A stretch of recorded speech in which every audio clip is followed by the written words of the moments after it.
Bismillahirrahmanirrahim. Pemirsa yang dirahmati Allah, pada kesempatan kali ini kita akan membahas masalah rukun-rukun khutbah, bahwa antara khutbah dengan pidato biasa itu ada perbedaannya. Kalau pidato biasa itu tidak mengenal syarat dan rukun, akan tetapi untuk khutbah itu ada ketentuan syarat dan rukunnya. Apabila ada salah satu atau sebagian tidak terpenuhi, maka berakibatkan pada batalnya khutbah tersebut. Untuk itu penting bagi kita yang hendak melaksanakan khutbah untuk memperhatikan rukun-rukun khutbah. Di dalam kitab Fathul Mu'in, di sana sudah dijelaskan bahwasanya rukun khutbah khamsatun, ada 5. Yang pertama, hamdulillah ta'ala, memuji Allah ta'ala. Wa thaniha salatun 'alan nabi sallallahu alaihi wasallam. Yang kedua yaitu membaca salawat kepada Nabi Muhammad sallallahu alaihi wasallam. Bilafdhihima ay hamdulillahi wassalatu ala rasulillah sallallahu alaihi wasallam. Dengan lafal keduanya, pujian kepada Allah dan salawat kepada Rasulullah.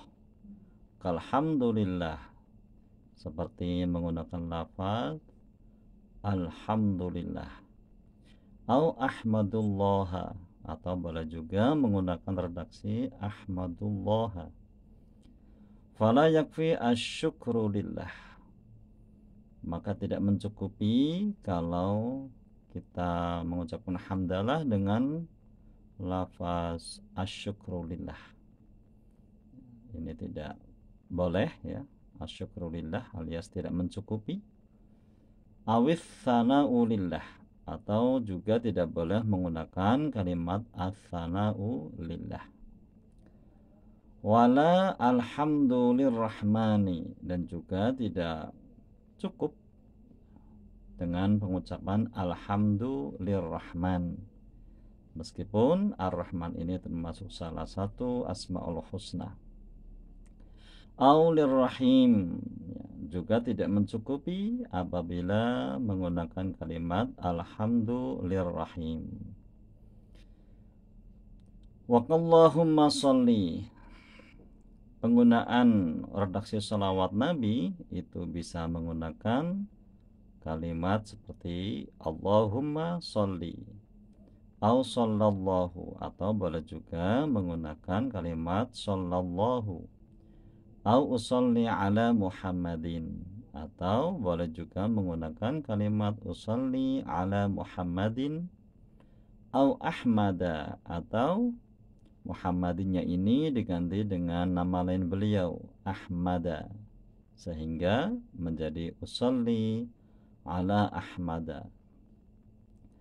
Awir rasuli, atau juga boleh menggunakan kata-kata ar-rasul, awin nabi, atau nabi, awil hashiri, atau al-hashir, aw nahwihi, atau sejenisnya, yang merupakan nama-nama lain dari Nabi Muhammad sallallahu alaihi wasallam.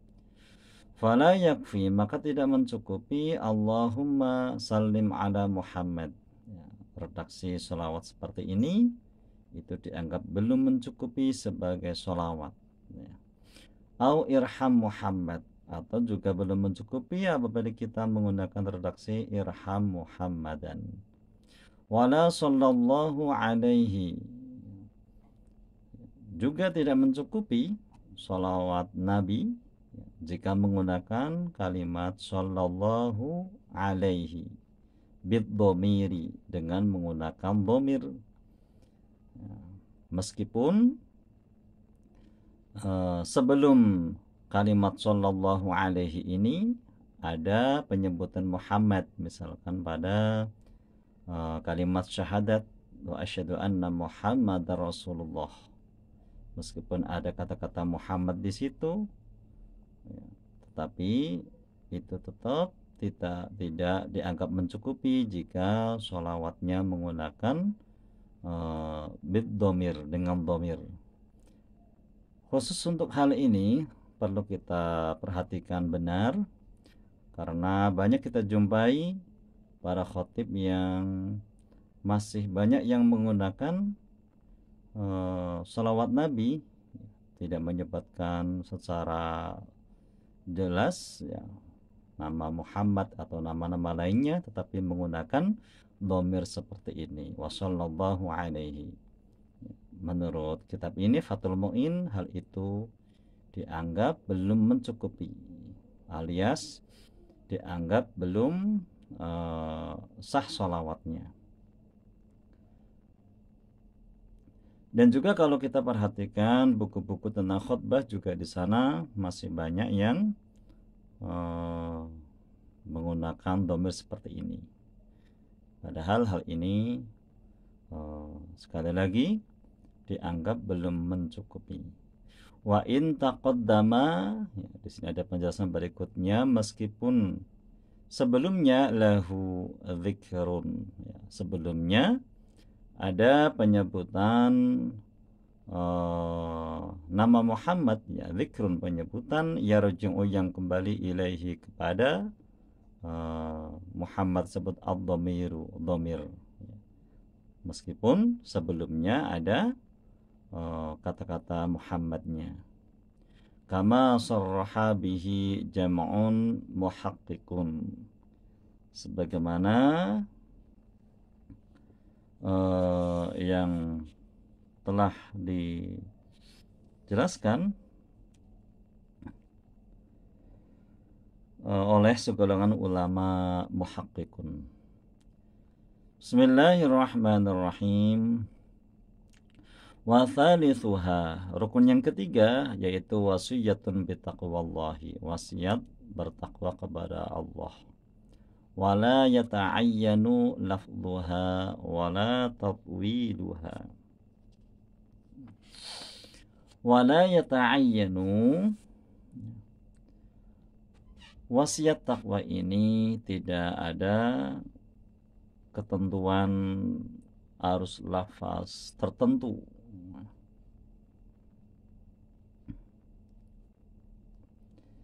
Jadi sepanjang ada perintah atau berpesan kepada manusia untuk melakukan kebaikan, menjauhi keburukan, maka hal itu sudah dianggap cukup sebagai wasiat takwa.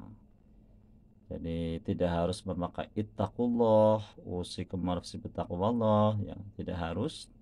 Ya, bal yakfi, akan tetapi cukup nahwu seperti atiyullah. Jadi kalau ada khotib yang tidak menggunakan redaksi usikum nafsi bittaqwallah, ittaqullah, tetapi menggunakan redaksi atiyullah, maka hal itu sudah dianggap mencukupi rukun yang ketiga, yaitu wasiat takwa kepada Allah. Bismillahirrahmanirrahim. Wa yushtaratu ayyatiya bikullin minal arkani ats-tsalatsati fihima, ay fi kulli wahidatin minal khutbataini. Dan disyaratkan agar 3 rukun tersebut dikerjakan seluruhnya pada masing-masing 2 khutbah.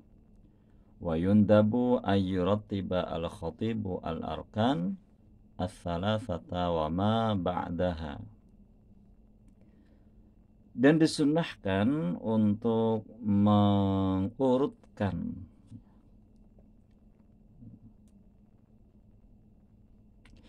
3 rukun khutbah tersebut, ya, diurut-urutkan dalam artian urutkan hamdalah, sholawat, wasiat takwa. Seandainya tidak berurutan juga tetap sah, ya. Namun alangkah baiknya jika hamdalah, sholawat, dan wasiat takwa itu berurutan, tidak dibolak-balik.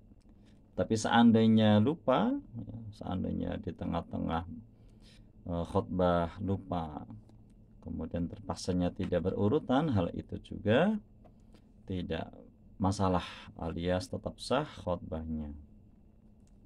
Bi ayatiya awalan bil hamdi fassolati fal wasiyati fabil qiraati fabid du'ai. Urut-urutannya, pertama hamdalah, kedua sholawat nabi, ketiga wasiat taqwa, keempat qiraah, ya, membaca ayat suci Al-Quran, fabid du'ai, kemudian berdoa untuk kaum mukmin di khutbah yang kedua. Warabi'uha, rukun yang keempat yaitu qira'atu ayatin, membaca ayat Al-Quran mufhimatin, yang bisa dipahami. Fi ihdahuma, pada salah satu dua khutbah. Jadi membaca ayat Qur'annya ini harus yang bisa dipahami. Jangan sampai membaca Al-Qur'annya itu meskipun panjang, akan tetapi dia belum bisa dipahami. Paling tidak satu ayat Al-Quran yang bisa dipahami. Wafil ula aula, membaca Al-Qur'annya ini di khutbah yang pertama itu lebih utama ketimbang membaca ayat Qur'annya di khutbah yang kedua. Akan tetapi jika membaca ayat Al-Qur'annya di khutbah yang kedua juga tidak masalah, boleh. Akan tetapi membaca di khutbah yang pertama itu lebih aula, lebih utama. Rukun yang kelima, wa du'aun, membaca doa walau rahimakumullah fi thaniyatin, meskipun cuman membaca rahimakumullah fi thaniyatin pada khutbah yang kedua.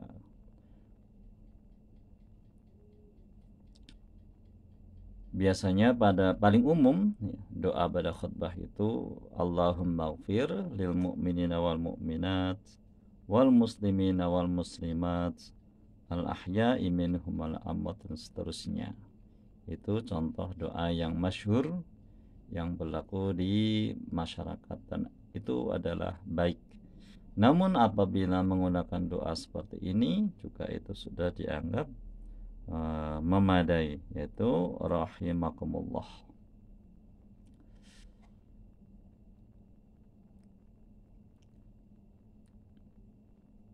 Yang kelima, wa khamisuha, yang kelima, du'an ukhrawiyyun lil mu'min, ya, berdoa, ini tadi sudah ya. Berdoa untuk orang-orang yang beriman. Walau biqaulihi rahimakumullah, meskipun cuman membaca rahimakumullah. Bisa juga dengan redaksi Allahumma ajinna minan nar. Itu sudah cukup memadai sebagai persyaratan rukun membaca doa pada khutbah. Kesimpulannya bahwasanya rukun khutbah itu ada 5. Yang pertama, membaca hamdalah. Yang kedua, membaca sholawat nabi. Yang ketiga, berwasiat taqwa. Yang keempat, membaca Al-Quran. Dan membaca Al-Qurannya di khutbah yang pertama itu lebih utama. Dan yang kelima adalah membaca doa untuk kebaikan orang yang beriman. Ada pertanyaan, lalu bagaimana dengan pembacaan kalimat syahadat? Kalimat syahadat ini bukan termasuk rukun khutbah.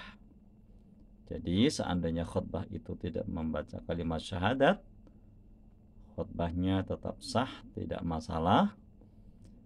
Adapun hadis yang menjelaskan tentang anjuran membaca kalimat syahadat itu hanya sebatas fadilah saja, alias sunnah, ya.